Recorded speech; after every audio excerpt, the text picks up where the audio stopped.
What's up? What's going on, everybody? Welcome back to the channel. Welcome to the 2017 Dodge Ram. Got the 5.7 Hemi in it, and we had a good exhaust on it for a while. Decided to go a little crazy with it, so we bought some Kooks long tube headers. So as you can see, the Kooks long tube headers come out to the catless wide pipe. Runs all the way back to MagnaFlow mufflers, single in, dual outs.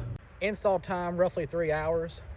Willie didn't have much issue except for some head bolt dipstick tube, or order the 6.4 dipstick tube.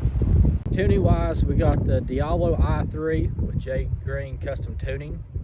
But let's get to what y'all been waiting for. Us good sound clip.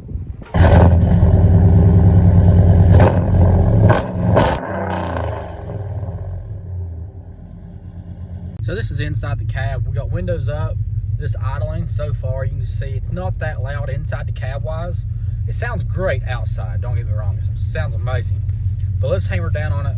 Windows up and windows down. See how it drones and everything like that, if it drones at all. Alright guys, so we're gonna do a 0 to 60 or 0 to 100, depends when we feel like stopping. Just let you get a good sound clip of it.